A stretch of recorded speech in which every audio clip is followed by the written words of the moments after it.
Professional, take 3. Power couples. Michelle, Barack, Jay-Z and Beyonce, Bonnie and Clyde. That's who I thought we were. God had commanded Adam even before I was created. You are free to eat from any tree in the garden, but you must never eat from the tree of the knowledge of good and evil. Because if you do, and when you eat from it, you will certainly die. What is it about boundaries that makes us want to test them? To push the limits, to see how far we can go without going too far. You ever had somebody push the boundaries of a conversation with you? Ask you questions you really don't want to answer or don't know how to answer? Just because somebody asks you a question does not mean you have to answer it. I didn't have that wisdom beforehand to know that, and this is how I was set up. The deceiver persuaded me that there was something more that I needed, that this tree of knowledge of good and evil would make us like gods. For some people, intellectual stimulation and sparring is a conversational art form. It's fun to push the boundaries. For some people, it's about being right or having the last word. They engage. The deceiver said, "Did God really say, you must not eat from any tree in the garden?" I should have walked away, but instead, I answered, "We may eat fruit from the trees in the garden, but God did say, you must not eat fruit from the tree that is in the middle of the garden." And I even added this, "You must not touch it, or you will die," which God had not said. Maybe by adding that one phrase, the deceiver knew that I was not solid in my understanding of what God had really commanded. God never said, "Do not touch it." Rather, he said, "Do not eat it." I had a partial truth and a partial understanding of what God had said and was talking to the master of lies and deception. He saw this as a crack in my foundation, an opportunity to twist things just a little, just enough to persuade me to shift my thinking, to entertain a seed of tainted truth that would quickly root in the soil of my doubt that what God had said would really happen. But I've come to understand that not all conversations need to take place. Not all questions need to be answered. I took too much at face value. I admit I messed up. I admit I was deceived. I admit I disobeyed God. I crossed the boundary. I made a really bad decision, and I had to face the consequences that came with it. When we covet what others have, we can fall into wanting more, fall into wanting what is not within the boundaries of what God has given us. And as women, we can be covetous of so many things, of complexion, hair texture, body size, relationships. We often see beauty and abundance of blessings in others, but not ourselves. It's deception, because we have all been fearfully and wonderfully made. I was so abundantly blessed, and yet I wanted more. I wanted to be like a god. I wanted to be a god. I wanted what was never intended to be mine. The deceiver said, "You will not certainly die, for God knows that when you eat from it, your eyes will be opened, and you will be like gods, knowing good and evil." I was engaging in a conversation strategically crafted to destroy my utopia, God's abundance in my life and my communion with Him, my peace, joy, family, my marriage. When the glory lifted and we saw things we had never seen in each other before, we saw ourselves naked. We were exposed. God had covered us, but now we covered ourselves in leaves. We tried to hide our shame from God. Shame for our nakedness. Shame for our decisions. Shame to know that we had failed God through our disobedience. When God said, "Who told you that you were naked? Did you eat from the tree that I commanded you not to eat from?" I was not prepared for Adam's response. He said, "That woman, the one you gave me fruit and I ate it." He did not protect me. He did not use the words "we." The woman, that woman. He chose just like me. He sinned just like me. I was created for Adam. I was tailor-made. I was custom designed. I was created as a suitable helpmate. He blamed me. He also blamed God for giving me to him. What happened to bone of my bones? Flesh of my flesh? When we are blessed with a little or a lot, two of the greatest dangers can be curiosity and greed. These culprits can cause one to feel that there's something better, that perhaps they are being overlooked, contained, or confined by boundaries. Is this the best, or is there something more? It always seems clearer in retrospect It always seems so obvious after the fact, after the poor choice, the betrayal, the sin. But you listen to me. Be very careful to not let others put their baggage, mistakes, and poor decisions on you to take as your own. Stop owning what's not yours. So many people are looking for someone to blame. The things your family blames you for, the things your friend blames you for, the things you blame yourself for that don't belong to you, stop it. Give that blame back to its owner. You only have to accept what's rightfully yours. I own what's mine, and I will not carry around the shame that comes with my poor choices for the rest of my life. I may not confess them to you, but I'll confess them to God. Whoever conceals their sins does not prosper, but those who renounce and confess them find mercy. Welcome to Let's Talk About It. Keiko, Tamar, thank you so much for joining us today. My pleasure. For having me. Oh my goodness. So in the earlier episode, we were listening to different monologues from Eve and really just like experience her life from various vantage points. We heard about the topics about betrayal and boundaries and, blame and shame. And I just think it's so powerful because I think as women, we don't necessarily talk about that a lot and actually find ourselves moving through society a lot of times carrying these things without an outlet,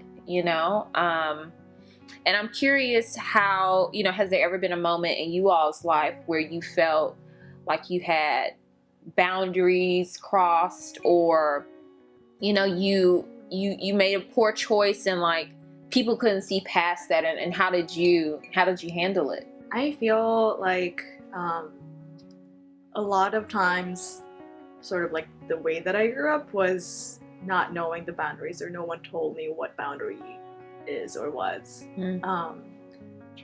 And if you, maybe I have practiced it without knowing it. Sure. But more important ones that actually have more consequences, I feel like you need to actually like learn what it is, because not knowing it, where that boundary lies, can be very difficult and be like hurting to yourself and the people around you, if that makes sense. Yeah.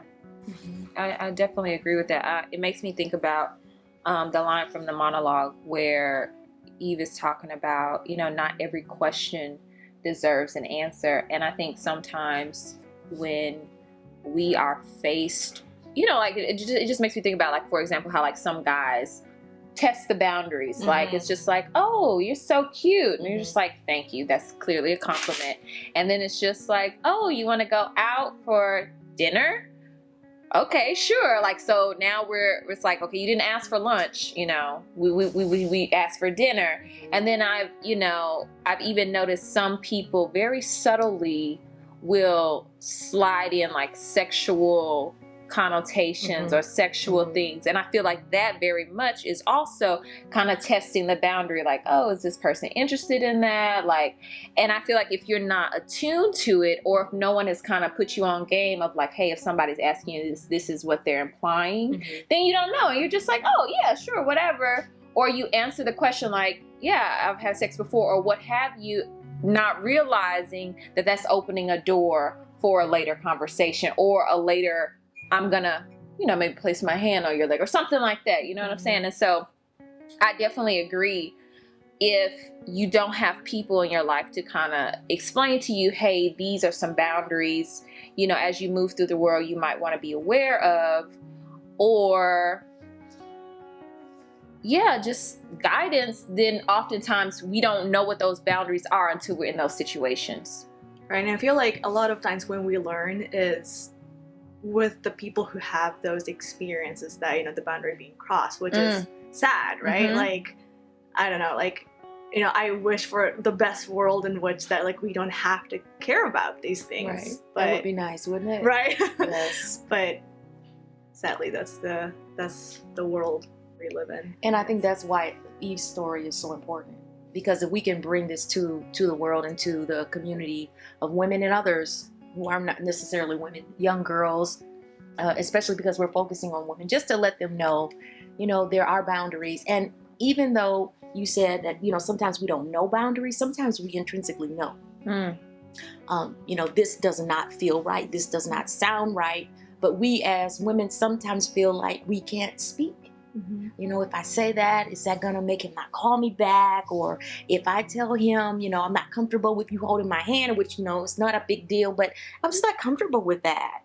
And so we have these internal conflicts that we're constantly going through. I mean, if we had, little captions for everything that we're thinking sometimes, we'd be like, oh my goodness, well, just say it, just do it, just whatever. So I think that boundaries are extremely important, but it's also something that we need to get comfortable with speaking and articulating, and whether it's respected or not, stand firm.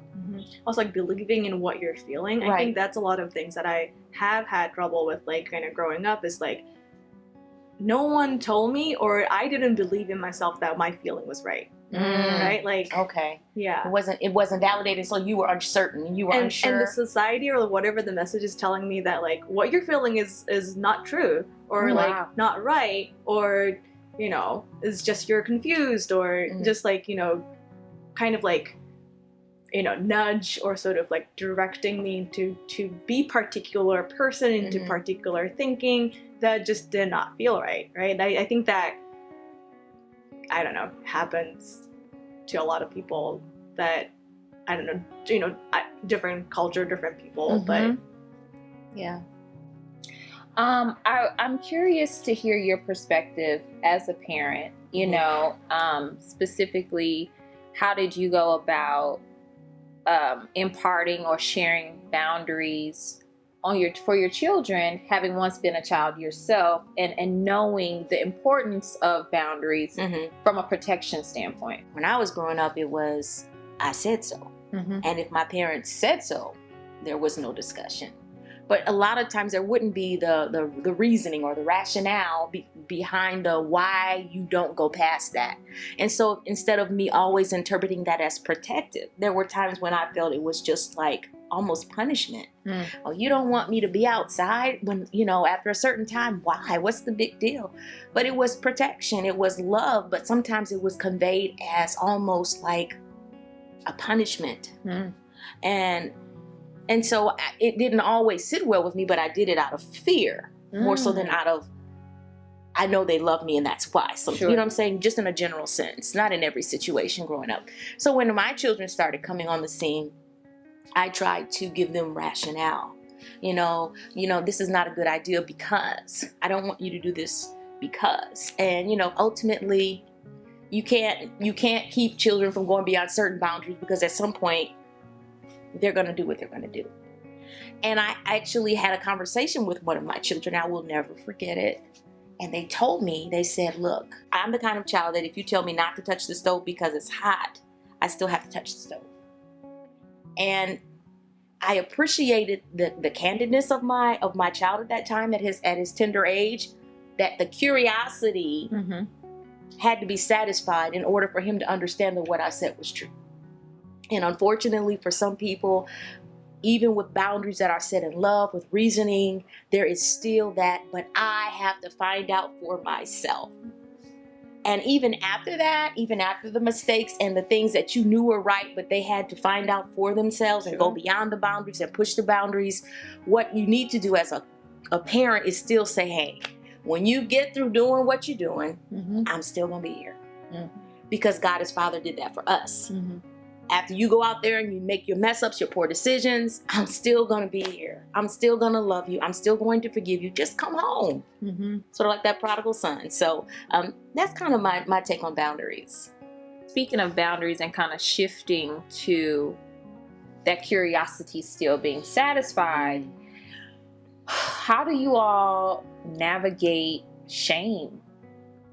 I feel like more recently in popular culture, Brene Brown has become popular as far as talking about shame and vulnerability, and that shame is actually the culprit to us being authentic and vulnerable and like really growing and expanding and experiencing empathy with one another, and how oftentimes that is the impetus for us like seeking help or, you know, asking for what we need because we're afraid of judgment. We're afraid of all these different things. And I know in one of the monologues, you know, we were talking about the blame that kind of got put on Eve with getting them kicked out of the garden.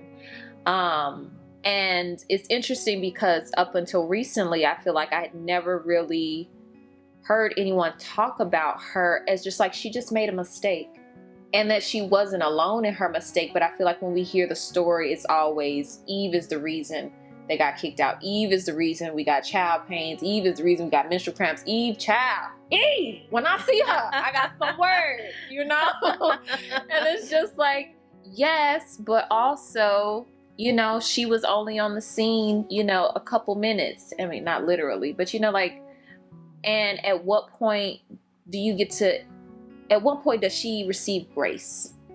You know, and it's just like, at what point do we extend compassion? At what point do we extend forgiveness? Like, she made a mistake. And it's like, to think about her life and to think about some of the choices that I've made, it's like, man, that's a tall glass to try to drink if everybody is always like, oh, it's your fault.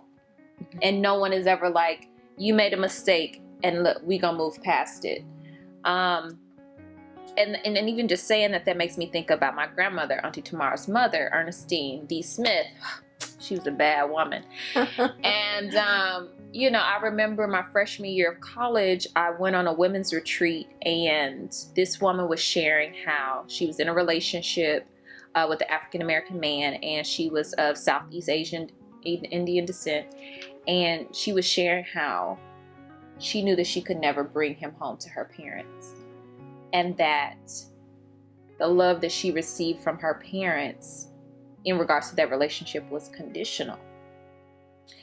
And I had never heard anyone kind of like put love and conditions kind of in that same language. You always hear people talk about love unconditionally, but I had never really heard it like that. And I was like, wow, I don't think I've ever experienced love like that. Like, I've always experienced unconditional love. And specifically when I think about unconditional love, I think about my grandma. And, you know, just kind of looping it back around, what must it be like to have to be in relationships or deal with people when you feel like their engagement with you or their love to you or whatever is based on conditions, and you can't afford to mess up? I'm sure you might want to speak to it, but I'm going to just say this before you do. That doesn't sound like love to me. That's not how I define love. If my love is only based on certain conditions, and if I don't meet those conditions, then you can't have my love. You're not worthy of my love. I have to earn your love. I gotta check every box in order for you to love me and accept me or my decisions. I mean that's real. That's real in our world. We're dealing with it. I mean, and I'm not above and beyond it. But that's not love. And like you said, that's not unconditional love. It may be limited love. So go ahead, Keiko. Yeah, it does sound like transaction, right? That, or it's like a bartering, or right, like it's almost sounds like currency to me. But I do feel like, especially like where I grew up, the concept of love isn't the way that it is here. So will you tell the people where you grew up? Japan. Okay. Where in Japan? In Tokyo.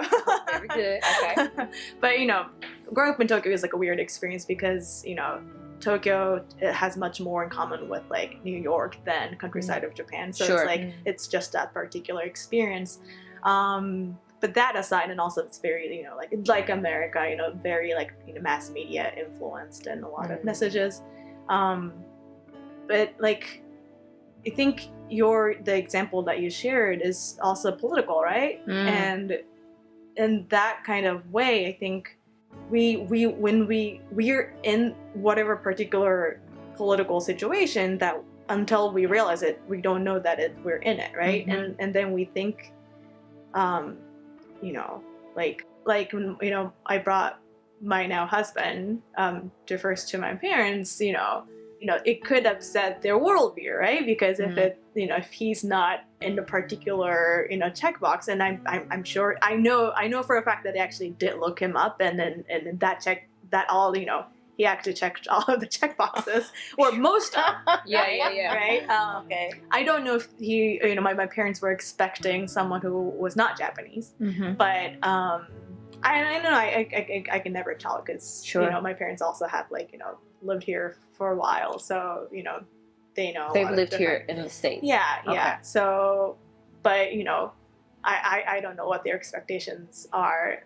We also may be pretty young too, but yeah, I don't know. Like a lot of times, I feel like we don't realize that the conditions actually do exist, and I think the challenge is when we realize that conditions exist, can we let go of it, or like how do we deal with the conditions? That may be where that truer love can manifest. It sounds like a test, right? Like when it manifests. Yeah. Because it's not something like I have all these rules, right? And then before everything is you have to pass all this. Like you didn't know that you had those rules a lot of times. Right. You don't know sometimes. Yeah. And it makes me think about, I think a phrase that I heard is just like, love isn't, the passion and the butterflies and, the hearts and rainbows. It's a choice. Right. And like waking up daily and choosing that person. Because as we all know, looks fade, the money comes and goes, the children come and go. Your husband and wife may come and go, but it's just like, am I going to wake up and choose to love this person? Awesome. Well, Tamar and Keiko, thank you so much for joining us today for this after show